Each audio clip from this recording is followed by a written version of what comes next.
Assalamualaikum warahmatullahi wabarakatuh.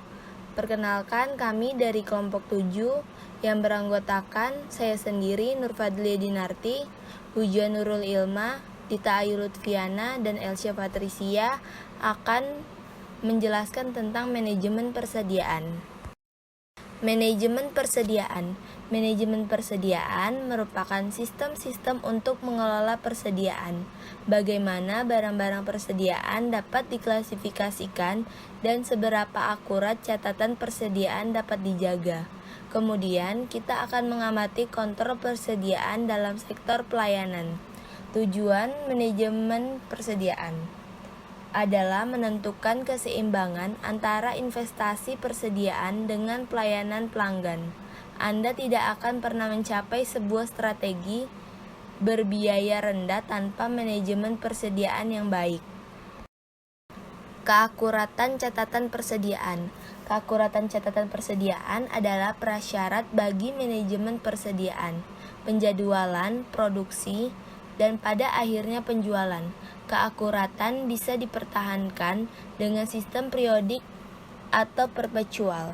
Sistem periodik memerlukan persediaan secara teratur periodik untuk menentukan kuantitas persediaan di tangan. Kelemahan sistem periodik ini sendiri adalah kurangnya pengendalian antara tinjauan dan perluasan membawa persediaan tambahan untuk melindunginya dan kurangnya persediaan. Keakuratan catatan penjualan membutuhkan penyimpanan catatan persediaan masuk dan keluar yang baik, termasuk keamanan yang baik, ruang penyimpanan yang tertata dengan baik, akses terbatas, tata geraha yang baik, serta tempat penyimpanan yang bisa menyimpan dalam jumlah yang tetap. Persediaan. Persediaan merupakan keseluruhan barang atau perlengkapan yang digunakan bagi perusahaan, baik untuk menjalankan proses produksi ataupun menjaga kelangsungan kegiatan operasional perusahaan, baik itu perusahaan manufaktur ataupun perusahaan dagang yang bertujuan untuk memenuhi permintaan konsumen. Persediaan juga merupakan salah satu aspek yang terpenting bagi suatu perusahaan karena sebagian besar atau lebih dari 50% modal dari perusahaan berupa persediaan. Seluruh perusahaan termasuk operasi GIT menyimpan pasokan persediaan karena alasan sebagai berikut. Yang pertama, untuk mempertahankan operasi yang independen. Yang kedua, untuk memenuhi variasi permintaan produk. Yang ketiga, untuk memenuhi fleksibilitas dalam penjadwalan produksi. Keempat, sebagai pengaman untuk waktu pengiriman bahan baku yang bervariasi. Yang kelima, untuk memanfaatkan ukuran ekonomis pesanan pembelian. Yang terakhir, persediaan yang mungkin perlu disimpan. Fungsi persediaan. Pertama, untuk memberikan pilihan barang agar dapat memenuhi permintaan pelanggan yang diantisipasi dan memisahkan perusahaan dari fluktuasi permintaan. Yang kedua, untuk memisahkan beberapa tahapan dari proses produksi. Yang ketiga, untuk mengambil keuntungan dari potongan jumlah karena pembelian dalam jumlah besar dapat menurunkan biaya pengiriman barang. Yang terakhir, untuk menghindari inflasi dan kenaikan harga. Pengendalian persediaan. Pengendalian persediaan merupakan sistem yang digunakan perusahaan sebagai laporan untuk manajemen puncak maupun manajer persediaan sebagai alat ukur kinerja persediaan dan dapat digunakan untuk membantu membuat kebijakan persediaan. Jenis-jenis persediaan. Untuk mengakomodasi fungsi-fungsi persediaan, perusahaan harus memelihara 4 jenis persediaan, yaitu 1. Persediaan bahan baku atau raw material stock, yang artinya bahan-bahan yang biasanya dibeli tetapi belum memasuki proses manufaktur. Persediaan ini dapat digunakan untuk melakukan decouple pemasok dari proses produksi. Kedua, persediaan barang setengah jadi atau work in process atau WIP inventory, yaitu produk-produk atau komponen-komponen bahan mentah yang telah melewati beberapa proses perubahan tetapi belum selesai.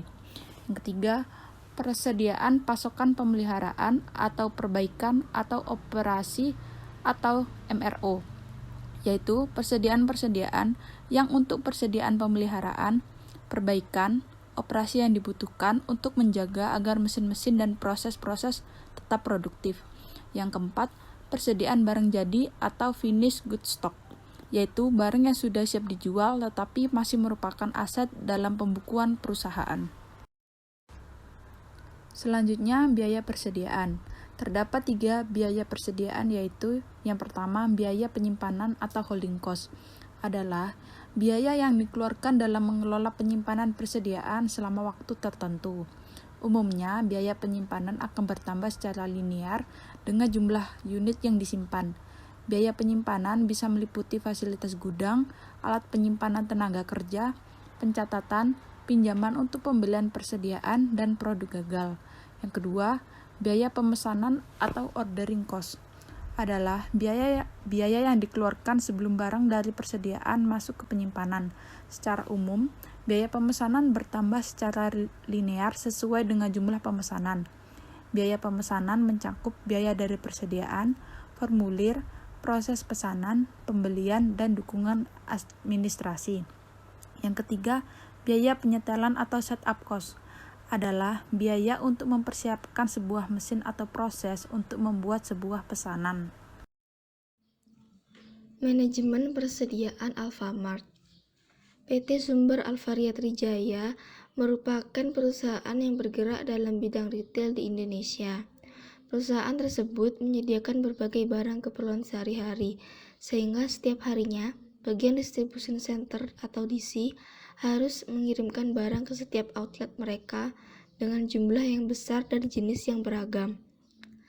Masalah terjadi ketika outlet mendapatkan pengiriman barang dari DC dengan jumlah yang dikirim terkadang tidak sesuai dengan permintaan dan kebutuhan toko.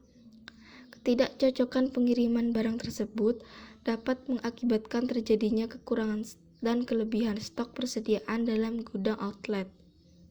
Kekurangan stok yang terjadi dapat mengakibatkan ketersediaan barang di outlet tidak dapat memenuhi permintaan konsumen. Pengendalian atas persediaan barang dagangan adalah hal yang sangat penting bagi perusahaan dagang dalam rangka melindungi barang dagangan sebagai aset perusahaan dari kerusakan, kehilangan karena pencurian, serta penyimpangan lain yang merugikan. Agar barang selalu ada untuk dijual, supaya tidak terjadi out of stock dan overstock, Alfamart menerapkan pengendalian persediaan agar mempunyai ideal stock dengan 3 cara. Yang pertama adalah penempatan kuantitas maksimum atau PKM. PKM adalah penetapan kuantitas maksimum suatu toko per itemnya yang disesuaikan dengan kondisi penjualan. PKM ini memiliki 4 kriteria. Yang pertama, tren penjualan 3 bulan ke belakang. Yang kedua, lead time atau jarak tempuh pengiriman barang dari distribution center ke toko. Pengemasan yang tidak sesuai lead time akan mengakibatkan tingginya persediaan yang merugikan perusahaan ataupun kekurangan persediaan, sehingga tidak dapat memenuhi permintaan konsumen. Oleh karena itu, kita perlu memperhitungkan dengan baik agar jumlah pemesanan sesuai dengan lead time-nya. Yang ketiga ada safety stock. Jika persediaan terlalu banyak, maka perputaran uang pun akan berhenti dalam modal dagang perusahaan. Sebaiknya bila terlalu sedikit persediaan, maka perusahaan akan mengalami out of stock. Yang terakhir ada minimum order.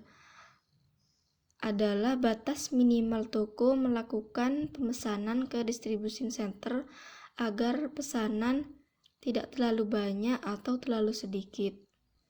Cara yang kedua adalah handling produk atau penanganan produk. Yang pertama adalah dilakukan pemisahan kategori food dengan non-food. Yang kedua, mengecek expired date. Yang ketiga, memisahkan backstock. Backstock ini adalah suatu kondisi barang yang rusak baik secara fisik atau kemasan maupun expired sehingga tidak layak dijual dan dikonsumsi, yang diakibatkan pengiriman ataupun pengelolaan barang di toko. Yang terakhir adalah administrasi, yaitu pencatatan berupa laporan penerimaan barang serta nota retur barang. Sekian presentasi dari kami. Mohon maaf apabila ada kekurangan maupun kelebihan. Terima kasih atas perhatiannya. Wassalamualaikum warahmatullahi wabarakatuh.